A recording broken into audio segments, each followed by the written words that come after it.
Good evening, ladies. We're moving on with our learning, and we're going to start with the first question that we presented on the last video, which is trying to prove that this world was created, which is something that I'm being very ambitious to try to do it in 5 minutes.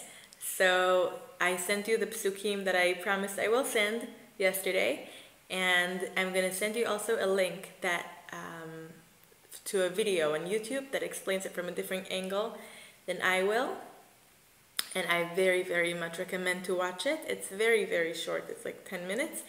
And I'm telling you already that if you watch it, you have to promise me that you're watching it at least for the 3 first minutes. Because at the beginning, it sounds a little shady, but then you understand where he's going with it. Okay?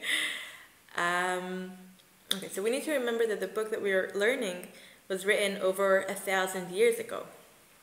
So at the time, they didn't believe that this world had a beginning. They believed that it had some kind of like an infinite that it existed for infinity, and that it didn't have a beginning. So he dedicates an entire chapter of just proving that it's wrong, and we're going to skip that because we already know about the Big Bang and that the world had a start. And we're going to move on to the next phase. And then he explains that if we say that this world was created, then, or that it had a beginning, this is where he starts from it. So he says every single thing in our world that we see that has an internal organization, that it's organized, that it has, that it's not random. For example, if you see a chair, you know someone made that chair.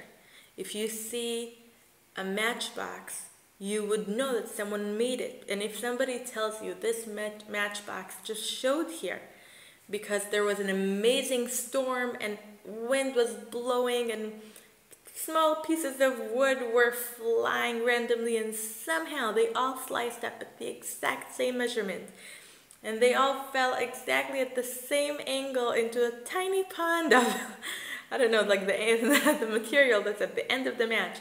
And somehow they all got into this tiny box exactly at the same order, and they're all perfectly matching each other. And we have the writing on it because a pen flew by. And then we ended up with a matchbox, a perfectly made matchbox that was done by accident, randomly, on its own. And you would think that this person is nuts, because when you see such, I don't know how to say it exactly, but when you see such order, when you see that things are so perfectly done, that they're so exact, then you know that it was created, that it's not random. Because if we see in nature, in general, things are random. If, for example, you want to grow a tomato, okay? So, or I'll give you an example. When I was in high school, I had to do, I was learning biology, and I had to do some kind of research, and I was doing it on different species of vines, not veins, vines. And I had to, one of the things that I had to do, I had to measure the different branches, whatever. And you could see that you have like according to the book, you know what it's supposed to be, but nothing is really according to the book. They're all around it. Some are far away, some are closer. And somehow when you put it all in total, then they would be like the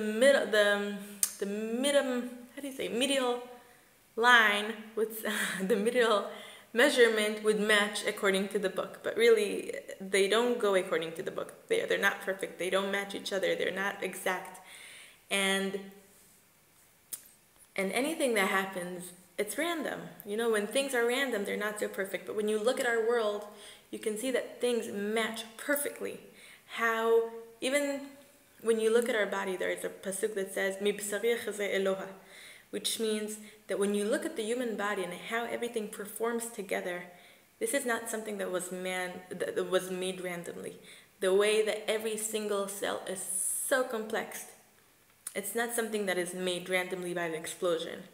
And if you look at, if someone would tell you that there was an amazing storm on the moon and rocks were flying everywhere, and we're talking about, like, you know, the entire moon, an entire space that is very, very big, and somehow all those rocks, they formed somehow your name, your middle name, and your last name your phone number and your address, and it's all correct, and it's an amazing, beautiful Arial font, and everything is so accurate and perfect, you wouldn't believe that it's because of the storm. Because something that is random doesn't make the result won't be so perfect. So this is how he explains it. He says that if you would see a bucket of water rolling in a field and spilling water and watering the plants in this matter, and someone would tell you, yeah, it was made randomly, it was just created somehow the pieces of wood joined together and made this bucket, you would think that this person is crazy, because it's obviously wasn't made by accident. So this is the proof that he gives to the fact that this is how he proves that this world was created. And I very much recommend also to watch the video that I'm adding. And that is it. I'll see you tomorrow. Or I won't see you. I will talk to you tomorrow. Bye. Good evening.